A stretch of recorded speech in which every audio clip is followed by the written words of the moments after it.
Good afternoon, students. Today I will discuss some methods to improvement in the performance of open cycle gas turbines. Right.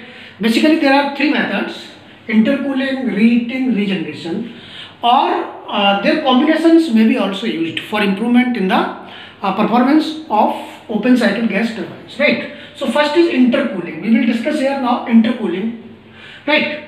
What is intercooling? In this, the compression of air is done in two compressors, low pressure compressor and high pressure compressor. In between these two compressors, the intercooler is used for decreasing the temperature of air compressed in low pressure compressor.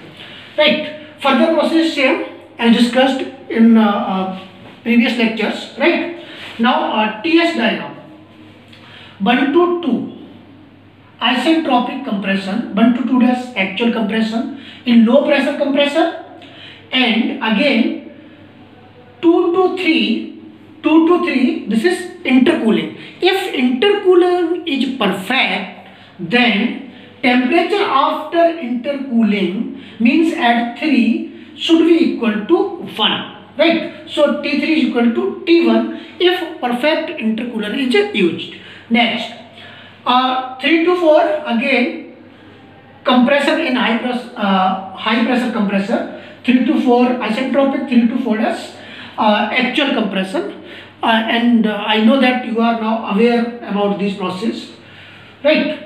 Next, now what is the effect of intercooling? Actually, in intercooling, the work input in compressor is reduced. So the net work done. How this is possible? Right. So work input with intercooling means work input for this process plus work input for this process. So this is Cp T2 dash minus T1 plus T4 dash minus T3. Right. Cp is common. Now if the we will not use the intercooling, means without intercooling, then what will happen? The process 1 to L, that is direct, 1 to L isentropic and 1 to L dash actual process. Right. So now what will be work input? Work input for this plus work input for this. So without intercooling, Cp T2 dash minus T1 plus TL dash minus T2 dash. L dash is temperature here, that is assumed, right, at L dash. Now what happens? The pressure lines diverges. As you know, the pressure lines diverges. If we compare these two equations 1 and 2, then what will happen? Cp T2 dash minus T1 is common here and also here. Now T4 dash minus T3 dash and TL dash minus T2 dash. Here what happens? T4 dash minus T3, mind it, TL dash minus T2 dash. As pressure line diverges, so this term will be greater than this, or you can say T4 dash minus T3 is less than TL dash minus T2. I think this is clear now because these lines diverges. Okay.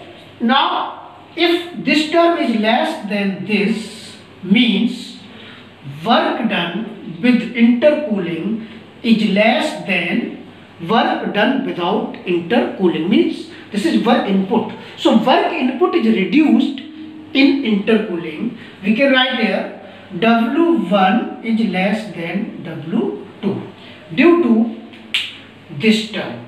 T4 dash minus T3 is less than TL dash minus T2 because this term is common in both expressions. Right. Now if work input is reduced, means net work output is increased. So, and again work ratio, net work output upon gross work output. So work ratio is also increased.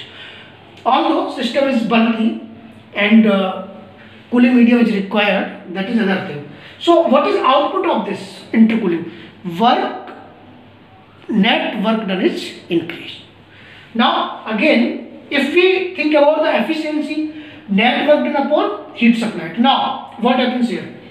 Without intercooling, heat supplied from T5 to T8, this portion. But with intercooling, heat supplied from T5 to T4. So again, heat supplied is increased, means thermal efficiency is decreased. So what is basic output? Net work output increased with the help of intercooling, but the efficiency is also decreased. Now sometimes numerical is asked on these parameters. Other processes are same as discussed in last lectures. This intermediate pressure is asked. This is very important from numerical point of view. Either it may be given or it may be calculated in terms of this pressure at P3 and P1. So for perfect intercooling, what is expression for intermediate pressure? Right. Now work done is equal to CpT2 minus T1 plus CpT4 minus T3. Isentropic process are considered only here, not actual process. Mind it. Cp T1 T2 upon T1 minus plus Cp T3 T4 upon T3 minus 1. Now with perfect intercooling T3 is equal to T1. With perfect intercooling T3 is equal to T1. So T1 can be taken outside. Cp T1 T2 upon T1 minus 1 plus T4 minus T3 minus 1. Right. Cp T1. Again, as we discussed in last lecture, for process 1 to 2 isentropic, T2 upon T1 is equal to P2 upon P1 power gamma minus 1 upon gamma, and for also for 3 to 4 again T4 upon T3 is equal to P4 upon P3 power gamma minus 1 upon gamma, and P4 means P3. This line shows the pressure P3, right? This is assumed. So we can write in this term. Now, so work done is equal to the work input for the compressor is equal to CpT1 P2 upon P1 power A. Now here A, what is A? Here we assumed gamma minus 1 upon gamma. A is equal to gamma minus 1 upon gamma for simplification, right? Now as you know, for minima and maxima, what is variable here? P1 is inlet temperature, input temperature means atmospheric temperature. P3, that is desired, that is fixed at which turbine will operate. So for a given unit, P3 is also fixed. So what is variable? P2. So we will differentiate this expression with respect to P2. So dW upon dP2 is equal to 0 for minimum work done, right?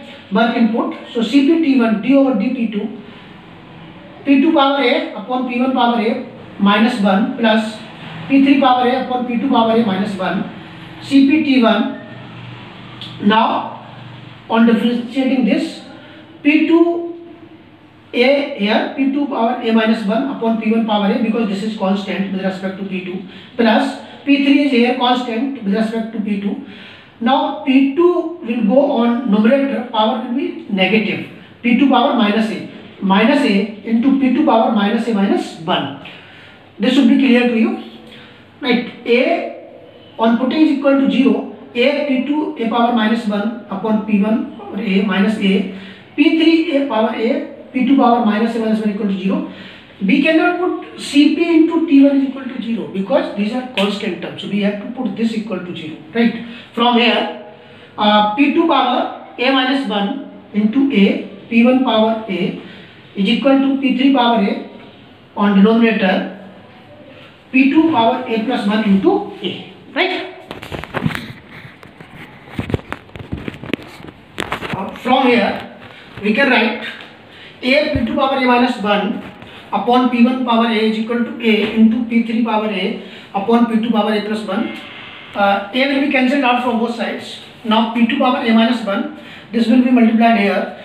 So plus A power A plus 1. P2 power will be added. So A minus 1 plus A plus 1 is equal to P1 power A.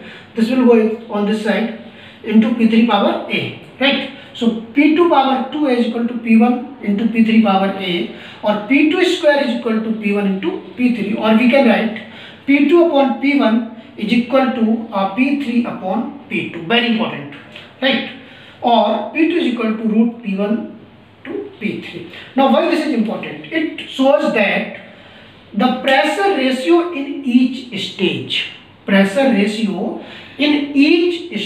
is equal in case of perfect intercooling. So with the help of this expression we can solve the numerical. This should be remembered. Pressure ratio in case of perfect intercooling is same for each stage of compression, and also we can say the intermediate pressure is a geometric mean of initial pressure and final pressure. Geometric mean of initial and final pressures. Right. I hope that all of you understand it.